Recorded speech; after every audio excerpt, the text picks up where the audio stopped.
नमस्कार, royal kitchen कट्टा या यूट्यूब चॅनलवरती तुमचं मनापासून स्वागत आहे। आज आपण बेसनाचे लाडू कसे बनवायचे ते बघणार आहोत। जर तुम्हाला बेसनाचे लाडू खूप आवडत असतील पण ते नीट करता येत नसतील किंवा बनत नसतील तर ही रेसिपी खास तुमच्यासाठीच आहे। एकदम परफेक्ट मेजरमेंट कसं घ्यायचं ते मी तुम्हाला या व्हिडिओमध्ये सांगितलेलं आहे, त्यामुळे तुम्ही हा व्हिडिओ शेवटपर्यंत नक्की बघा।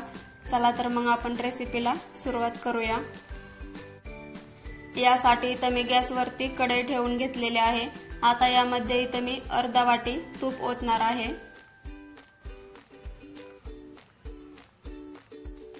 तूप वितळले की आपण यामध्ये 1 वाटी बेसन टाकायचं आहे।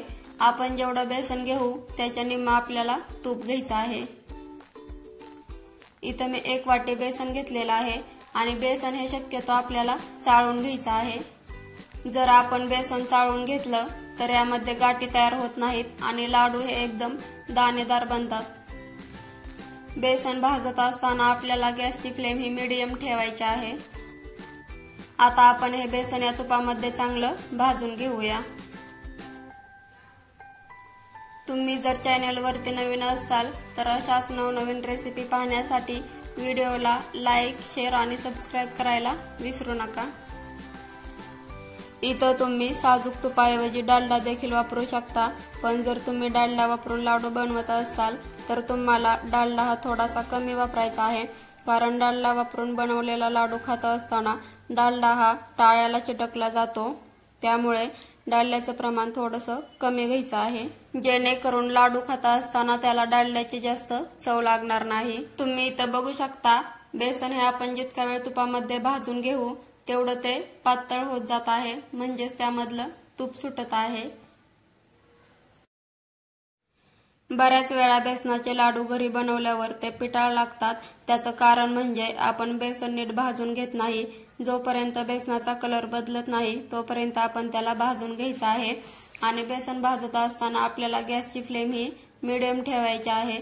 जर आपण हाय फ्लेमवरती बेसन भाजून घेतलं तर त्याचा कलर लगेच बदलेल, पण बेसन हे आतपर्यंत भाजलं जाणार नाही, त्यामुळे सुद्धा लाडू पिटाळ लागतील। तुम्ही जर मी सांगितलेल्याप्रमाणे मेजरमेंट घेतली आणि टिप्स फॉलो केल्या तर तुमचे हे लाडू मी बनवलेल्या लाडू प्रमाणेच बनतील।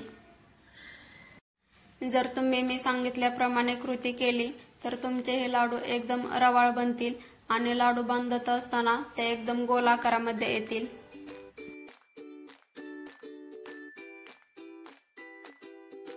तुम्ही इथं बघू शकता बेसन भाजत आलेला आहे, याचा कलर देखील बदललेला आहे। याला आता आपण फक्त 3 ते 4 मिनिट आणखीन भाजून घेऊ। जर तुम्हाला वाटलं हे बेसन पीठ थोडंसं ड्राय आहे तर तुम्ही त्यामध्ये 1 ते 2 चमचे तूप ओतू शकता। इथं मी याला आणखीन 3 ते 4 मिनिट भाजून घेतलेला आहे। आता याला आपण एका पसरट भांड्यामध्ये काढून घेऊया। इथं मी हे बेसन एका पसरट ताटामध्ये काढून घेतलेलं आहे। आता याला आपण थंड होऊन द्यायचं आहे। एकदम थंडही नाही, थोडंसं हाताला सोसवेल असं थंड होऊन द्यायचं आहे। हे बेसन थंड झालं की आपण यामध्ये साखर टाकून घ्यायची आहे। इथं मी 1 वाटी बेसन घेतलेलं होतं, यासाठी 1 वाटी पिठी साखर घेतलेली आहे। आता ही पिठी साखर आपण या बेसनामध्ये मिक्स करून घेऊया। हे मिश्रण आपण जास्त थंड करून घ्यायचं नाही।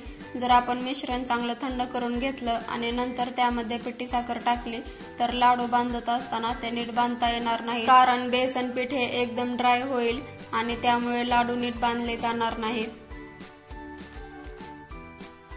पिठी साखर या मिश्रणामध्ये व्यवस्थित मिक्स करून घेतलेली आहे। आता याचे आपण लाडू तयार करून घेऊया। इथं तुम्ही लहान मोठ्या आकारामध्ये लाडू बांधून घेऊ शकता। तुम्ही इथं बघू शकता मी लाडू बांधून घेतलेला आहे, किती गोल बनलेला आहे। आता यावरती मी 1 बदाम ठेवून घेते। ऑप्शनल आहे, तुमच्याकडे असेल तर ठेवा किंवा नाही ठेवलं तरीही चालेल।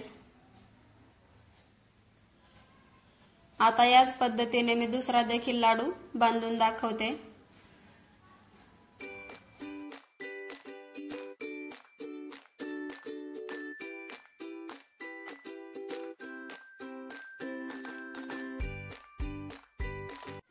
इथं मी हा दुसराही लाडू तयार करून घेतलेला आहे।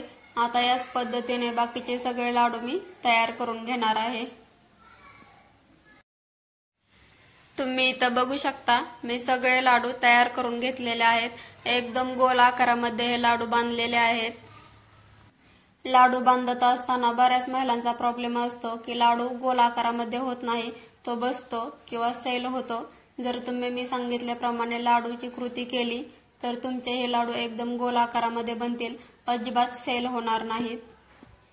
लाडू बनवण्याची माझी ही पद्धत तुम्हाला कशी वाटली ते कमेंट मध्ये नक्की सांगा। तुम्ही ही घरी नक्की बनवा। चला तर मग भेटूया अशाच एखाद्या मस्त रेसिपी सोबत।